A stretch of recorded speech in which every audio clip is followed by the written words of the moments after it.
c'est pour vous, c'est pour toi. Merci à tous de vous être déplacés pour les 20 ans de musiciens pour la Palestine. Faites du bruit pour l'association Al-Kamanjati et le Shabada.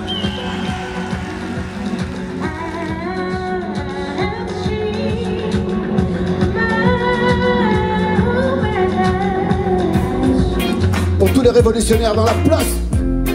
Hey yo. Il règne sur la terre dans nos têtes comme un vent de révolution. On nous gratte, nous exploite et après on nous parle d'évolution.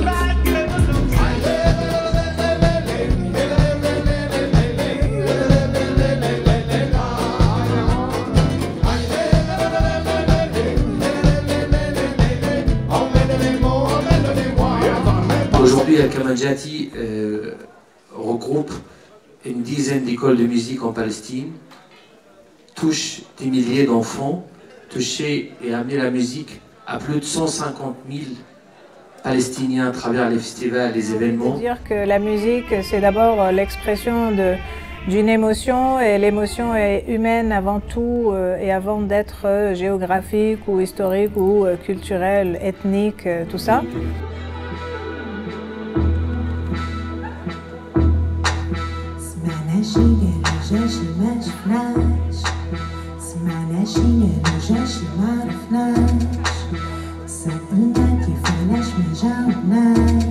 Enfin, voilà, moi j'ai toujours été supporter la Palestine, on va dire. Donc ça m'a fait bien plaisir quand même qu'on m'a proposé de jouer pour cette soirée. On a des flots pour toi mon poteau. On te ramène des vibes qui viennent des West Indies. Ces cadeaux faut les attraper comme des petites friandises.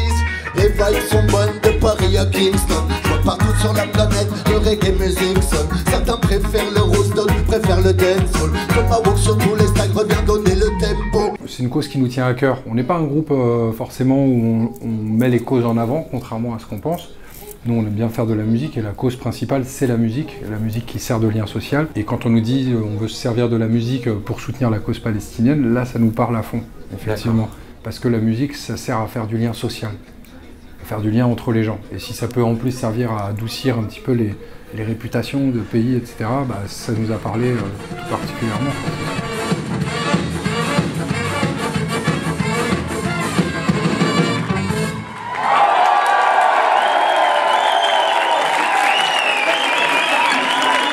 Notre projet, beaucoup de gens avaient l'impression que nous allons changer et apporter la paix en Palestine. Moi, je leur ai expliqué que nous n'avons pas arrêté l'occupation avec la musique.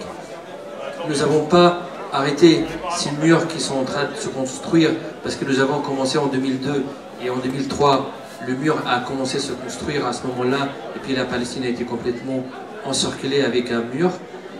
Et j'ai dit, par contre, on peut apporter et planter une graine d'espoir chez un enfant, chez une petite fille, chez un garçon. Et croyez-moi, il y a des jeunes qui peuvent changer, eux.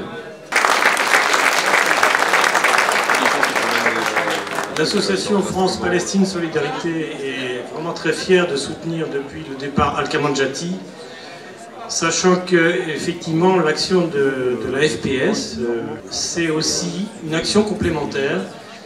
On soutient le peuple palestinien, mais on soutient par des actions en France. Et notre action vise en particulier à faire pression sur nos hommes politiques et nos gouvernants pour que la France cesse de s'associer à un pays qui pratique l'apartheid. Il y a 20 ans, des personnes se sont rassemblées autour de Ramzy pour créer l'association, qui était au début juste un rêve. Certains sont présents dans la salle. Quand j'ai connu Ramzy, c'était un gamin, il avait 19 ans. C'était un gamin très espiègle.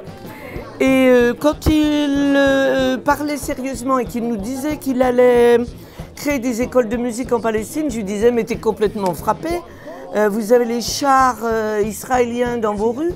Qu'est-ce qui va s'intéresser à la musique là-bas? Non, c'est pas possible. Si.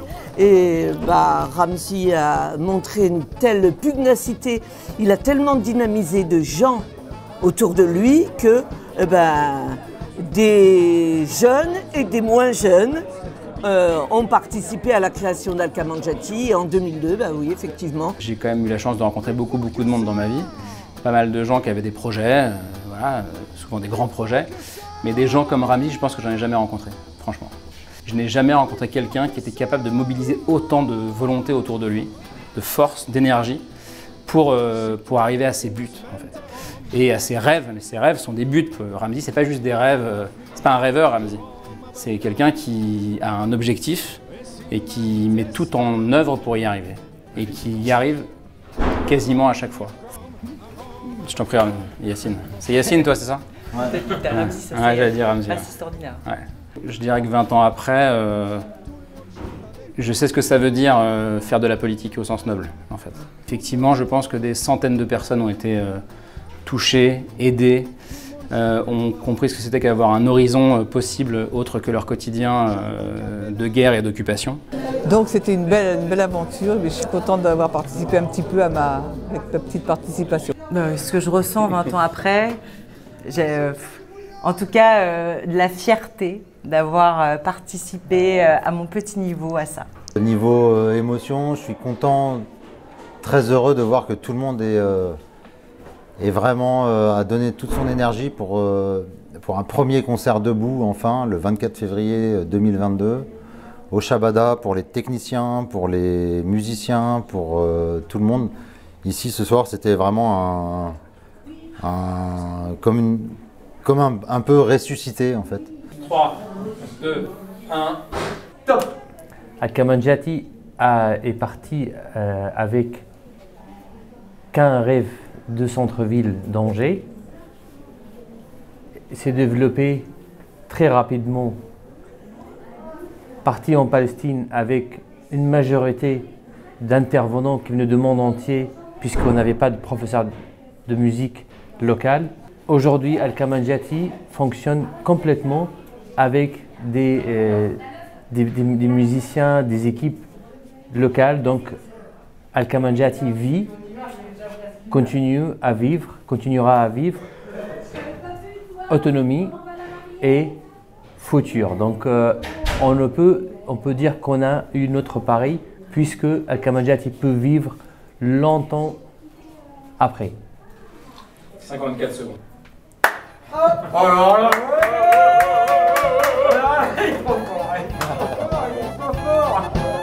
Bravo.